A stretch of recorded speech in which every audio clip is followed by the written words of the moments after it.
यामुळे माझं आयुष्य अतिशय सुंदर एकदम हॅपी झालेलं आहे आणि तुमचंही आयुष्य असं सुंदर व्हावं ही माझी एक प्रामाणिक इच्छा आहे। मला जमलेलं आहे म्हणजे सर्वांनाच हे जमू शकतं आहे, तुम्हालाही नक्की जमेल। नमस्कार, आनंदाचे सिक्रेट मध्ये तुम्हा सर्वांचे पुन्हा एकदा मनापासून खूप खूप स्वागत आहे फ्रेंड्स। म्हणतं 2023 संपत आलेला आहे, नवीन वर्षाचं आगमन होणार आहे आणि आपल्या सगळ्यांची धावपळ सुरू झालेली आहे की नवीन वर्षासाठी कोणते संकल्प करायचे, कोणते गोल्स टार्गेट सेट करायचे, कोणत्या सवयी आपल्याला नवीन वर्षात लावून घ्यायच्या आहे, कोणत्या सवयी सोडायच्या आहे, या सगळ्यांसाठी आपली एकदम धावपळ सुरू झाली आणि या सगळ्या गोष्टींमध्ये आपण एकदम बिझी होऊन गेलेलो आहे। नवीन वर्षासाठी आपल्याला ड्रीम डायरी पण बनवायची आहे। हे सगळं करणं तर खूप महत्त्वाचं आहेच, पण त्यासोबत आपलं गेलेलं पूर्ण वर्ष कसं गेलं त्याचा आढावा घेणं, त्याचं परीक्षण करणं हे सुद्धा खूप जास्त महत्त्वाचं आहे की आपण वर्षभरात काय काय करायचं ठरवलेलं होतं, त्याच्यातलं काय काय करण्यात आपण यशस्वी झालो, काय काय गोष्टी आपण सुरुवात पण नाही केली किंवा काही गोष्टी प्रोसेसमध्ये असतात, तर या सगळ्यांची गोळाबेरीज आपल्याला वर्षाखेरीज करणं खूप गरजेचं असतं। त्याच्यामुळेच आपल्याला नेक्स्ट इयरचा प्लॅन ठरवता येतो की ह्या गोष्टींमुळे ह्या वर्षात मला फायदा झाला, ह्या चुका माझ्याकडून झाल्या, ते आपल्याला पुढच्या वर्षात टाळायच्या आहे। म्हणूनच आज मी पण माझ्या पूर्ण 2023ची एक गोळाबेरीज केलेली आहे, परीक्षण केलेलं आहे की कोणत्या काही सवयी मी स्वतःला लावून घेतल्या ज्याच्यामुळे मला खूप छान फायदा झाला। काही सवयी अशा होत्या की ज्या मला लावायच्या होत्या पण मी लावू शकले नाही, अर्थातच काही चुका पण माझ्याकडून झाल्या, त्या आता मी पुढच्या वर्षी टाळणार आहे। तर आजच्या व्हिडिओमध्ये मी हे सर्व शेअर करणार आहे की कोणत्या सवयी मी लावल्या ज्यांच्यामुळे मला फायदा झाला, कोणत्या सवयी मी लावू शकले नाही हेही मी सांगणार आहे। व्हिडिओ खूप इंटरेस्टिंग होणार आहे, व्हिडिओ शेवटपर्यंत नक्की बघा। चला तर मग सुरुवात करूया आजच्या व्हिडिओला। 2023 मध्ये मी स्वतःला 4 सवयी लावून घेण्यात यशस्वी झालेले आहे आणि या 4ही सवयींचा मला खूप जास्त फायदा होत आहे। त्यातली पहिली सवय म्हणजे ग्रॅटिट्यूड, म्हणजेच कृतज्ञता व्यक्त करणे। सकाळी झोपेतून उठल्या डोळे उघडता क्षणीच म्हणजे दिवसाची सुरुवातच मी ग्रॅटिट्यूडने म्हणजेच कृतज्ञता व्यक्त करून करत असते।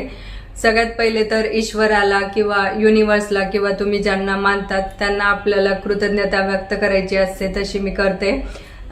कारण आपल्याला हे जीवन जे मिळालेलं आहे ते त्या परमात्म्यामुळे मिळालेलं आहे, म्हणून त्यांना सगळ्यात पहिले कृतज्ञता व्यक्त करायची। त्याच्यानंतर आपले आई वडील ज्यांच्यामुळे आज आपण आहोत, त्याच्यानंतर निसर्ग।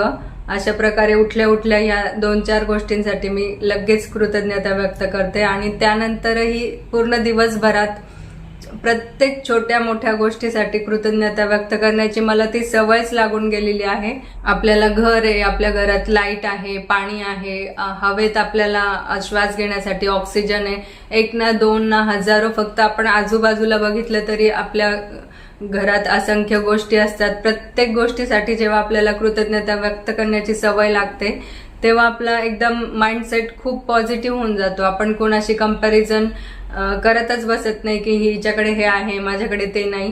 जेव्हा आपण प्रत्येक छोट्या मोठ्या गोष्टीसाठी कृतज्ञता व्यक्त करतो ना, तेव्हा आपल्याला समजतं की आपल्याकडे खूप म्हणजे खूप जास्त गोष्टी आहेत आणि म्हणजे आपण खूप जास्त ब्लेस्ड आहोत। परमेश्वराच्या कृपेने आपल्याला इतकी व्यवस्थित आपलं शरीर आहे, आपल्याला राहायला घर आहे, गाडी आहे, सगळं आहे आपल्याकडे।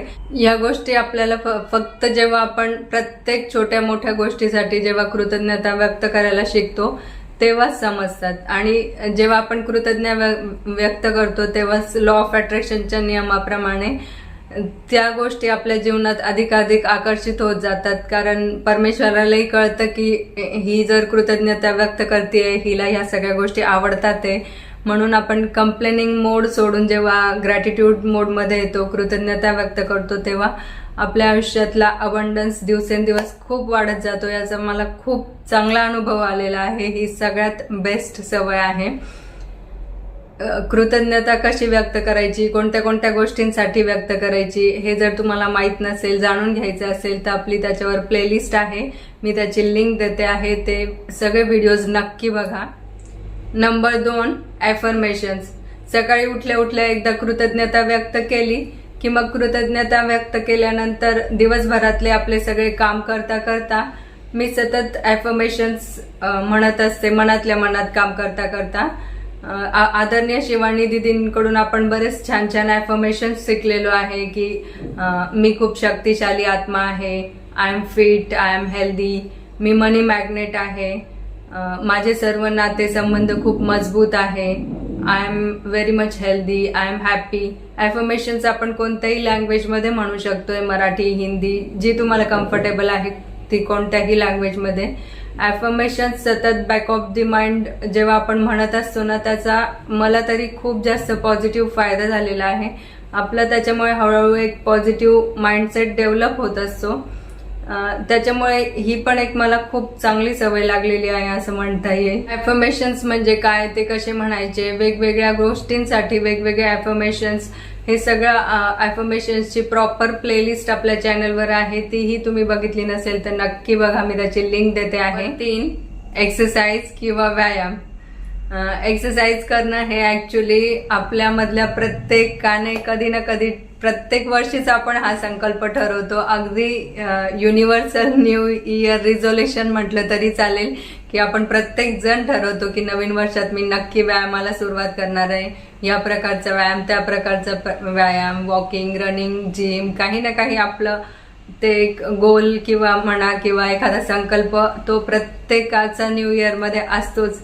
मग आपण खूप जोशात येऊन नवी track pant, shoes, gym bag घेतो. 2 दिवस जोरदार आपण एक्सरसाइज करतो, 4 दिवस करतो, 5व्या दिवशी 6व्या दिवशी हळूहळू आपला तो जोर थंड व्हायला लागतो आणि हळूहळू आपल्याला एक एक एक्सक्युजेस आठवायला लागतात की आज खूपच थंडी आहे, आज तब्येत बरी नाही, आज मला बाकीचे जास्त कामं येतात ते आधी करून घेतो, उद्या काय गावाला जायचंय.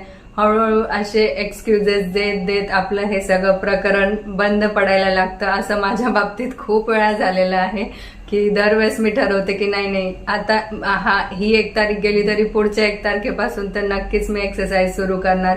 परत हळूहळू तो जोश थंड होतो. असं माझ्या बाबतीत खूप वेळा झाल्यानंतर यावर्षी तर मी त्याच्यावर एक सोल्युशन काढलं आणि त्यामुळे मला ही सवय, खूप छान सवय लागलेली आहे व्यायाम करण्याची. मी माझ्या फिटनेस क्लबची डायरेक्ट वर्षाची मेंबरशिप घेऊन टाकली आणि वर्षाचे पैसेच भरून टाकले. आता पैसे भरले म्हणून मला जाणं भाग होतं, म्हणूनच मी रोज जायला लागले, रोज एक्सरसाइज करायला लागले. तिथे गेल्यावर तिथले आजूबाजूचे सगळे लोक एक्सरसाइज करताना बघून आपल्याला पण खूप एनर्जी येते, आपल्यालाही मूड येतो, आपली बॉडी ऍक्टिव्ह राहते आणि त्यामुळे आपली प्रोडक्टिव्हिटी माझी खूप वाढलेली आहे. दिवसभर फ्रेश वाटतं. म्हणून त्यामुळे मी ही सवय लावून घेण्यात यशस्वी झाले, कारण मी ते वर्षभराचे पैसे भरले होते. काही काही सवयी अशा असतात की ज्या आपण ठरवतो पण आपल्याला लावता येत नाही, तेव्हा आपल्याला उंगली टेढी पण करण्याची गरज असते काही काही सवयींसाठी, ती करायची. Last but not the least, number 4, meditation. मेडिटेशनचे फायदे तर आता जगभरात सर्वांना माहीत आहे. सायंटिस्टने पण सगळं प्रूव्ह केलेलं आहे की मेडिटेशनमुळे आपल्या बॉडीमध्ये किती प्रकारचे चेंजेस होतात. अगदी असाध्य आजार सुद्धा कितीतरी लोकांनी फक्त मेडिटेशनने बरे केलेले आहेत. फक्त शरीरातच नाही तर मानसिक लेवलवर पण मेडिटेशनने खूप जास्त चेंजेस होतात आणि फक्त शारीरिक, मानसिक नाही तर आध्यात्मिक लेवलवर पण आपण मेडिटेशनच्या मदतीने खूप जास्त प्रगती करू शकतो आहे. तर ही मेडिटेशनची सवय लावून घेण्यासाठी सुद्धा मी बरेच प्रयत्न केले. सुरुवातीला व्यायामासारखंच मेडिटेशनचं पण असतं की आपण कितीही ठरवलं तरी ते रोज काही आपल्याकडून होत नाही, आपण त्याच्यातही खूप एक्सक्युजेस शोधत असतो. तर त्यासाठी मी सतत काही ना काही मेडिटेशनचे, स्पिरिच्युअल सायन्सचे नवीन नवीन कोर्सेस जॉईन करत असते आणि त्या कोर्सेसच्या निमित्ताने माझं रोजच मेडिटेशन होत असतं. आणि मेडिटेशनमुळे खूप जीवनाकडे बघण्याचा दृष्टिकोन बदललेला आहे. खूप दिवसभर पॉझिटिव्ह फील होतं, एक मनातून आतून एक मानसिक शांती मिळालेली आहे. उगीच काही कारण नसताना सुद्धा दिवसभर खूप हॅपी फील होत असतं. माझं जीवन खूप सुंदर, खूप आनंदी झालंय असं वाटायला लागलंय आता मला. म्हणूनच फ्रेंड्स, तुम्हाला सुद्धा माझी एक मनापासून रिक्वेस्ट आहे की या 4ही सवय तुम्ही पण तुम्हाला लावून घेण्याचा प्रयत्न करा. लगेचच सगळं शक्य होणार नाही, मान्य आहे, मलाही शक्य झालं नव्हतं. पण छोट्या छोट्या बेबी स्टेप घेऊन तुम्ही या सवयी लावून घेण्याचा प्रयत्न करा. मला हे जमलं आहे, मला शक्य झालं आहे म्हणजे तुम्हा सगळ्यांना सुद्धा नक्कीच जमेल. माझं आयुष्य खूप सुंदर आहे आणि तुम्हा सर्वांचं सुद्धा आयुष्य खूप सुंदर व्हावं हीच एक मनापासून माझी इच्छा आहे. आता या 2023 मध्ये या 4 सवयींसोबत मला आणखी एक सवय स्वतःला लावून घ्यायची होती, पण ती लावण्यात मी यशस्वी झाले नाही. ती सवय म्हणजे वाचन, म्हणजेच बुक रिडिंग. कोणत्याही फील्डमध्ये आपल्याला यशस्वी होण्यासाठी, त्या फील्डचं पूर्ण नॉलेज मिळवण्यासाठी पुस्तक वाचनाशिवाय अजिबात पर्याय नाही. म्हणून बुक रिडिंग हे खूप खूप मोस्ट इम्पॉर्टंट हॅबिट आपल्याला लावून घेतली पाहिजे. पण काही एक्सक्युजेस मी दिल्यामुळे ती रोज मी वाचू शकले नाही. अर्थातच मी काही ऑडिओ बुक्स वाचले, थोडीफार पुस्तकही वाचली, पण रोज एक चॅप्टर झाला पाहिजे किंवा रोज अमुक इतके पेजेस वाचून झालेच पाहिजे असं मला वर्षभरात जमलेलं नाही. ऑफकोर्स मी 2024 मध्ये ही पण सवय स्वतःला लावून घेणार आहे. आणि ऑफकोर्स हे सगळे एक्सक्युजेस न देण्यासाठी उंगली टेढी करावी लागली तरी मी ती करेल. पण ही सवय आता पुढच्या वर्षी मी माझ्या लाईफस्टाईलचाच पार्ट करून घेणार आहे. सो फ्रेंड्स, 2023 मध्ये मी स्वतःला या 4 सवयी लावून घेतलेल्या आहेत आणि यामुळे माझं आयुष्य अतिशय सुंदर, एकदम हॅपी झालेलं आहे. आणि तुमचंही आयुष्य असं सुंदर व्हावं ही माझी एक प्रामाणिक इच्छा आहे. म्हणूनच तुम्ही सुद्धा या सवयी लावून घेण्याचा प्रयत्न करा. फार काही अशक्य असं काही नाही. मला जमलेलं आहे म्हणजे सर्वांनाच हे जमू शकतं आहे. तुम्हालाही नक्की जमेल. तुम्ही सुद्धा छोट्या छोट्या प्रयत्नातून नक्की हे करू शकाल. तुमचे न्यू इयर रिझोल्युशन्स काय काय आहेत, तुम्ही काय काय 2024 साठी संकल्प केलेले आहेत तेही मला कमेंटमध्ये नक्की कळवा. मला ते वाचायला खूप आवडतील. आजचा व्हिडिओ थोडा जरी उपयुक्त वाटला असेल तर कृपया व्हिडिओला लाईक करा. चॅनलवर नवीन असाल तर चॅनलला सबस्क्राईब करा.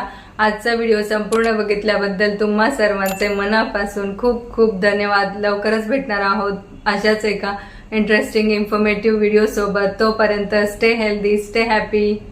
Thank you so much.